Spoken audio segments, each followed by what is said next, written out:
Yo el periodismo lo siento como algo que es mi vestido, ¿sí? No hago trabajos para ganar premios, hago trabajos para contar historias que la gente merece escuchar, pero que no quiere escuchar.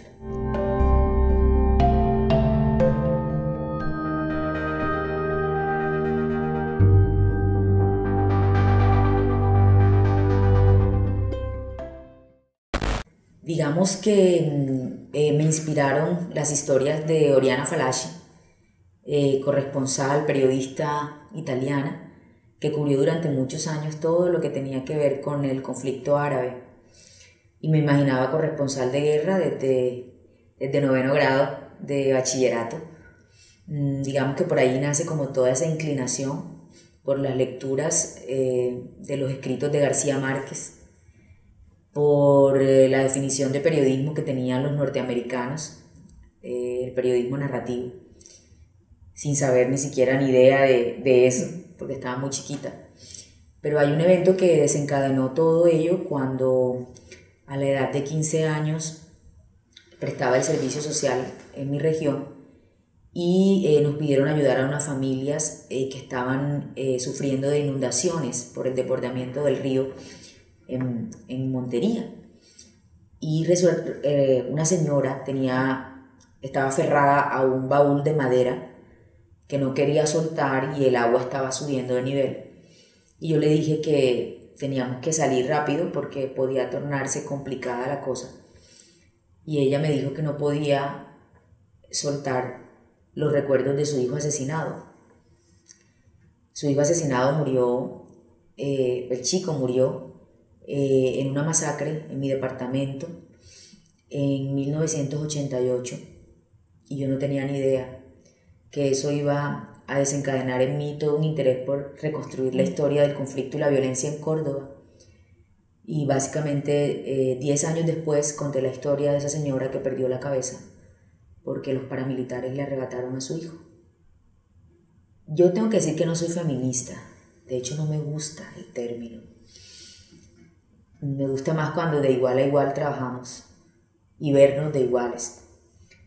Pero definitivamente, por supuesto, sí hay diferencias en las coberturas, en la mirada, en la sensibilidad, en la cercanía, en llegarle al otro. Yo creo que esas posibilidades que tenemos las chicas nos permiten llegar al ejercicio de una manera un poco distinta que los hombres.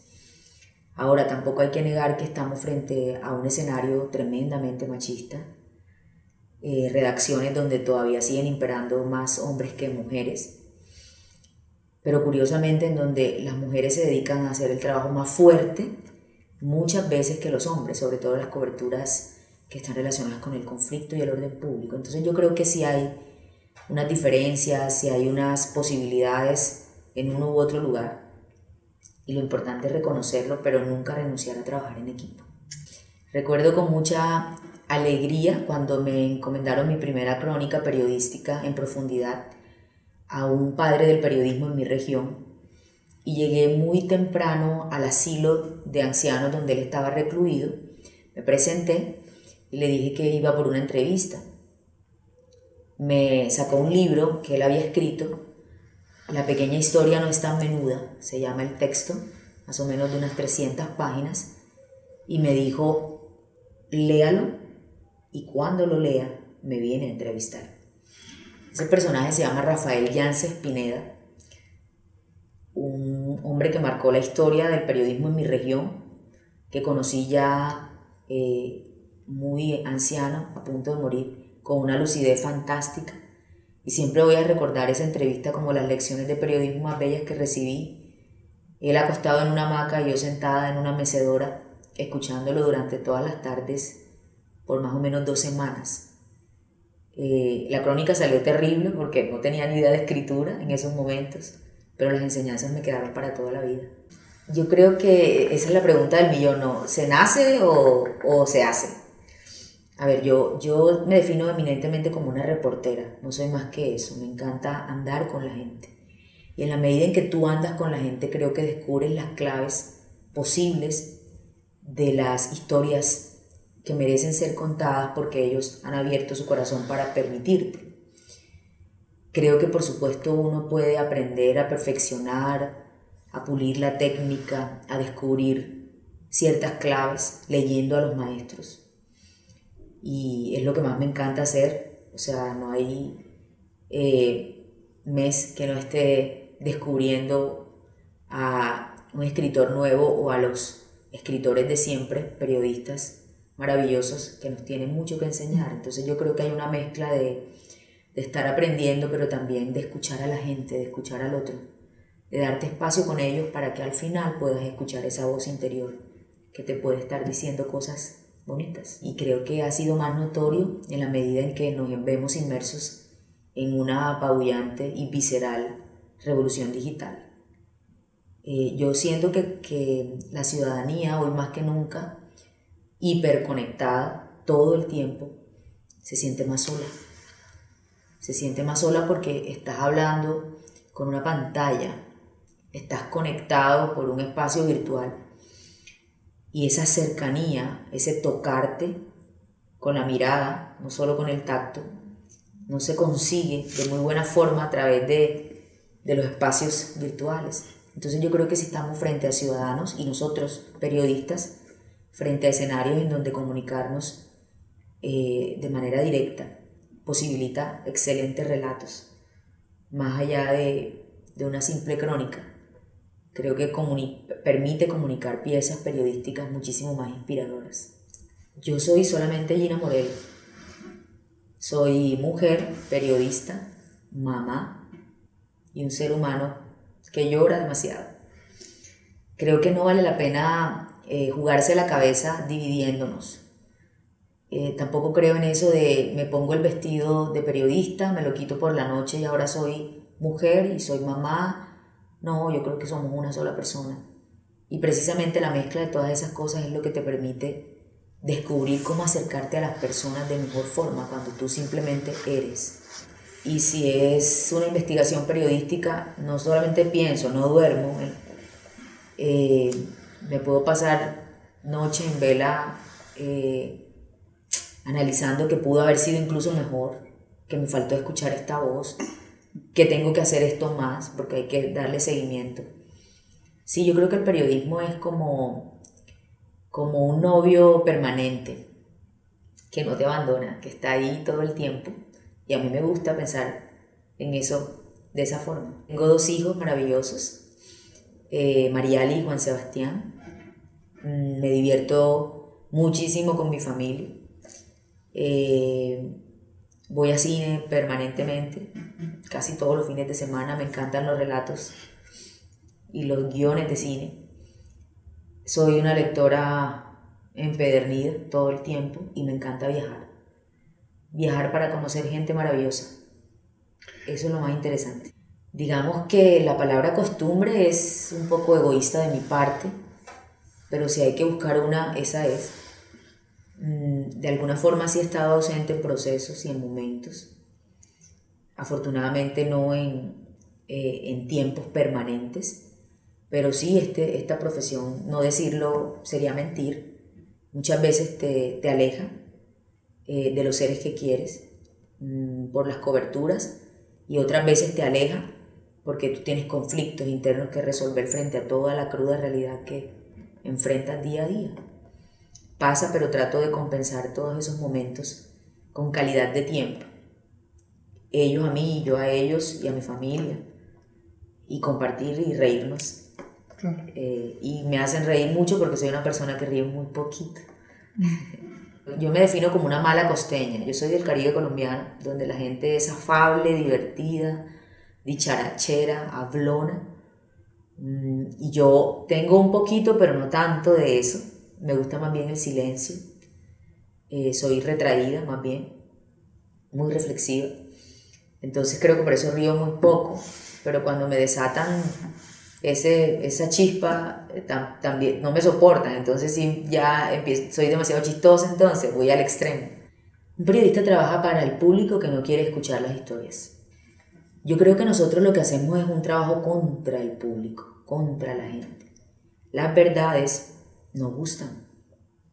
Por más que digamos que el objeto del periodismo es la verdad y que la ciudadanía quiere conocerla, Yo no estoy tan convencida después de tantos años de ejercicio profesional. Yo creo que el ciudadano, y muchas veces nosotros, no quisiéramos conocer las verdades, porque lo que hay detrás de ellas es más fuerte que el hecho en sí. Entonces un periodista trabaja para la gente que no quiere escuchar eso, pero que en el fondo necesita saberlo para poder desarrollar mejores procesos en la vida. Entonces es un contrapunteo permanente y fuerte que damos día a día contra el público, contra la audiencia, contra los ciudadanos. García Márquez decía en un discurso maravilloso que los periodistas colombianos tenemos una deuda permanente con la historia del país y estamos llamados a escribir el gran reportaje de Colombia. Es una forma de decirnos que no podemos desfallecer en el intento de reconstruir los procesos y los hechos desde sus orígenes hasta el fin de sus días. Y eso pues he intentado abrazarlo en mi carrera y por eso me caso mucho con ese género periodístico, más no con los formatos. Me encanta la escritura, pero me muevo por diferentes escenarios y descubrir todas las posibilidades que puede darte para nutrir el reportaje como género periodístico es fantástico. Todos los días antes de acostarme y al levantarme, siempre me digo a mí misma dos cosas. Y le pido al de arriba dos cosas. Una, que no me haga crecer el ego que tenemos ahí como animal dormido todos los periodistas y que no me quite la capacidad de asombro, porque el día que la pierdas no vas a poder hacer nada más. Y creo que hasta ahora he logrado que mis peticiones sean escuchadas y todo me asombra, desde el sonido, desde los colores, la gente, las palabras, cosas incluso a veces como demasiado pequeñas e imperceptibles se apoderan de mi atención. Y eso me hace tremendamente feliz, porque creo que en cada momento y en cada escenario chiquito, casi imperceptible, tú siempre vas a encontrar grandes cosas que compartir y que contar. Yo le tengo muchos miedos a cosas. Me asusta estar sola, la soledad. La soledad cuando no tienes con quién compartir toda esta maravilla del mundo que tus ojos están viendo y que tus oídos están escuchando y que tus sentidos están captando. Le tengo miedo a que se acaben los periodistas, porque yo creo que el periodismo es la salvaguardia de la democracia. Creo en eso, a pie juntillas. Creo que estamos llamados para coadyuvar a que haya un mundo más igual, aunque en ese intento perdamos todas las batallas. Y le tengo miedo a que no tengamos la posibilidad de escuchar con el suficiente tiempo a los seres que amamos y a las personas quienes nos permiten la posibilidad de contar historias. No tener tiempo es quizás lo más terrible que le puede pasar a un periodista y eso también me asusta demasiado. En coberturas complejas, en verdades que he contado que algunas veces no han gustado, he generado incomodidades, como decimos en Colombia, he pisado callos. Y sí, eso ha representado amenazas en algún momento de mi vida. Afortunadamente son situaciones que se han ido superando en el tiempo y lo mejor es que no me han hecho renunciar a una cosa que me apasiona tremendamente, que es este oficio y lo que hago. Quizás momentos más complejos que te amenacen grupos ilegales o irregulares que tú reconoces como violentos, es el que te amenacen personas que hacen parte de la legalidad. Los bandidos de cuello blanco que se esconden tras los cargos públicos y que abusan de su poder y autoridad para amedrentarte e intimidarte, e incluso hasta para pedir tu cabeza a los jefes donde trabajabas. Eso es terrible y eso es quedar en la mitad de algo muy complejo, y en esos momentos tú te preguntas ¿por qué para quien trabajas permite simplemente ese pedido? ¿Vale la pena continuar? Pero al final te responde siempre de la misma manera, o en mi caso me respondo siempre de la misma manera. Tengo que seguir adelante porque no en vano amo esto, y yo creo que si uno hace lo que verdaderamente ama es más feliz. He perdido fuentes periodísticas, no compañeros, amigos, No, directamente no. Pero sí me he enfrentado a situaciones dolorosas con personas que han sido tremendamente decisivas en las historias y en los procesos, y creo que son cosas que todavía me cuesta mucho superar y sobre las cuales a veces también es difícil hablar. Son heridas que no sanan, pero hay que encontrar cómo hacerlo, cómo sanarlas. Digamos que conocer gente que no alcanzó a desarrollar su proyecto de vida, que luchó contra unas situaciones irregulares y los callaron. Y digamos que yo les ayudaba en su forma de comunicar, pero al final no alcanzaron a terminar. Eso me hace llorar, el recuerdo de ellos, de saber que no terminaron.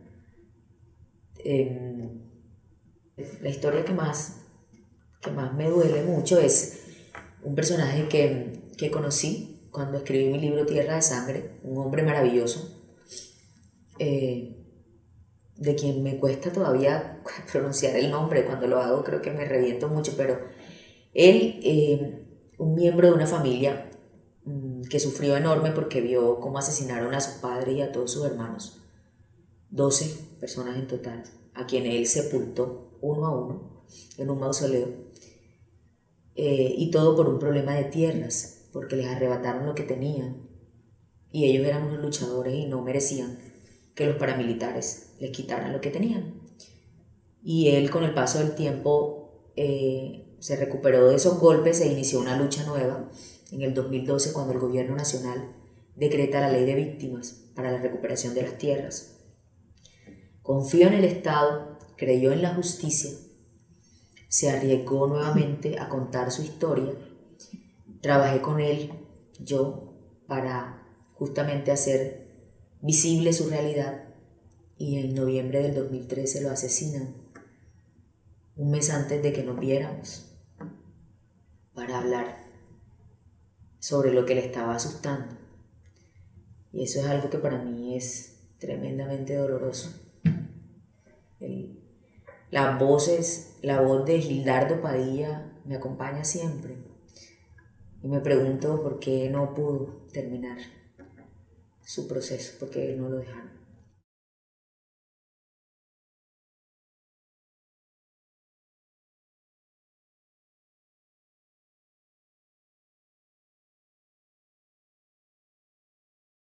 Yo no creo en eso de que te mantienes al margen, ¿no? Claro que me involucro, o sea, somos seres humanos.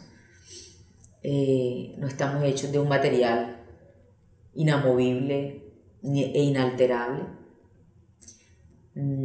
Lo que trato justamente es de controlar muchas de las emociones que puedan turbarme para no terminar el trabajo.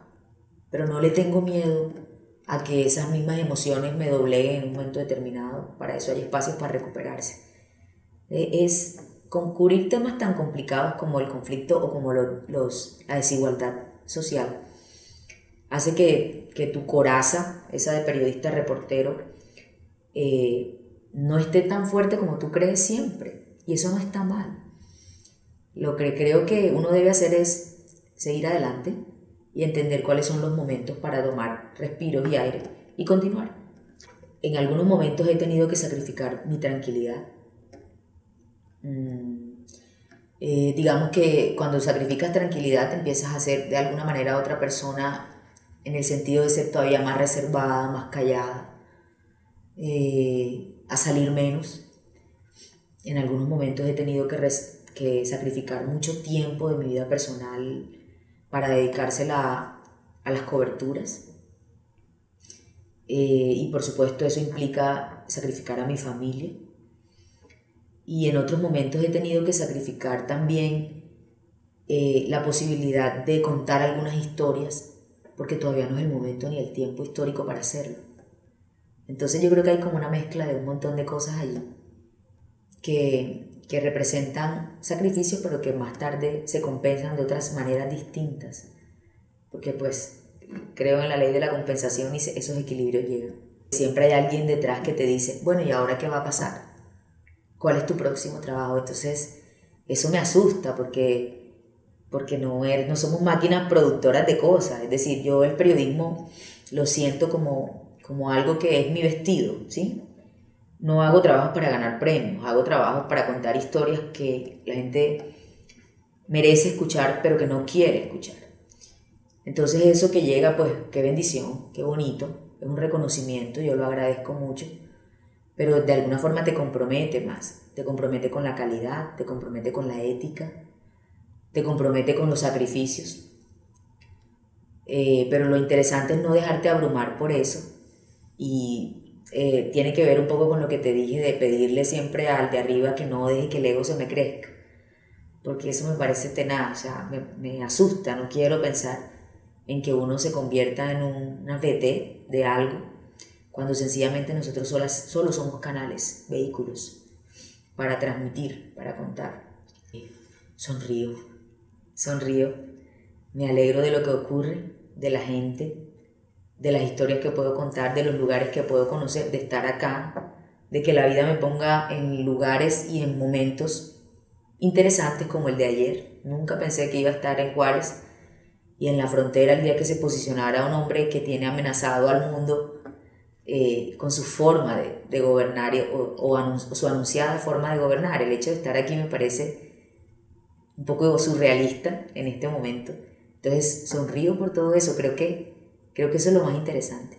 Yo no creo en cosas que están tan demasiado dadas o asumidas como incontrovertibles, porque yo no creo que el mundo sea en blanco y negro, yo no creo que haya una sola verdad, yo no creo que las zonas grises debamos eliminarlas de la vida, por tanto no creo que las generaciones puedan ser estrictamente inamovibles.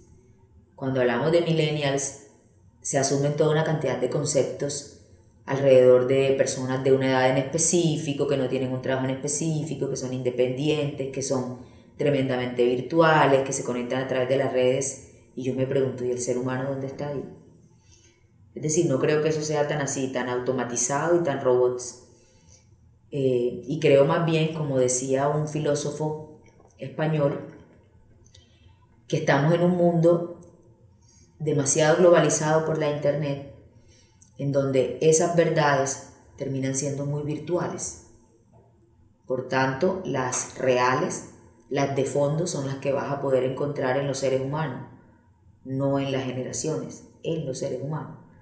Entonces, es un poco mi manera de verlo. El periodismo latinoamericano, que considero es muy bueno, también es un periodismo muy sufrido, muy golpeado. Golpeado por los actores violentos, por los corruptos, por los ciudadanos insolidarios, por las casas dueñas de medios que pagan muy mal al reportero. Es un periodismo combativo, que a pesar de todas esas dificultades y problemas, se sobrepone a ellos de una manera sorprendente. Es un periodismo que se transforma permanentemente. Hoy América Latina tiene medios que están dando unos resultados sorprendentes en calidad y al mismo tiempo en consumo. Yo creo que estamos en un momento interesante de transformación del ejercicio de periodismo a periodistas, y en donde los medios ya no son los protagonistas, ya no estamos en el mundo de los medios, sino en el de los periodistas, el de los reporteros. Yo creo que México hace parte de ese escenario en donde combaten las realidades de lo tradicional, de lo impuesto, de las grandes casas de comunicación, monopolios con mucho dinero y con muchos tentáculos para tener todos los espacios y todos los canales. Frente a ellos hay un crecimiento de un periodismo independiente que por supuesto no tiene los mismos canales ni el impacto que se quisiera todavía, pero que muestra unas formas de lucha muy interesantes para trabajar. Y ese periodismo se viene dando en la web, viene ocurriendo en algunos sitios específicos de publicación de libros, de investigación de largo aliento, y viene ocurriendo en un ejercicio colaborativo en donde en el cual muchas personas participan para producir piezas inspiradoras. Entonces yo creo que esa realidad es casi parecida. la mexicana a la de otros países, como en el mío también. Y es muy bueno lo que está pasando. Nunca antes ha sido interesante ejercer el periodismo como ahora, donde hay demasiadas dificultades, pero al mismo tiempo son retos que nos convocan a trabajar y a no renunciar. Yo creo que tiene sus orígenes por allá en el 2002, cuando me conocí con algunos colegas en un taller de la Fundación Nuevo Periodismo Iberoamericano. Fue mi primer taller internacional y conocerme con colegas que tenían el mismo amor por las cosas como yo fue muy interesante y casi todos eran mexicanos. Luego tuve la fortuna de venir 8 años después al país y verme con esas personas y empezar a recorrer el país y varios estados y empezar a coleccionar historias de este país y a admirar la forma como trabajan y a cuestionarlos cuando siento que no me gusta lo que hacen, como tampoco me gustaría en mi país. Y creo que finalmente existe como una relación muy bonita, cultural, entre los dos países. Nos parecemos en muchas cosas, al fin de cuentas somos Latinoamérica, pero además hay como unas variables que nos conectan, ¿no? Tremendamente. México acogió a nuestro Nobel para salvarlo, y esas son cosas que de alguna manera crecen en tu corazón y te acercan más a un estado o a una nación muy, muy distante y distinta de la tuya. De Juárez se conoce lo que el mundo conoce, es una lástima, solo la violencia.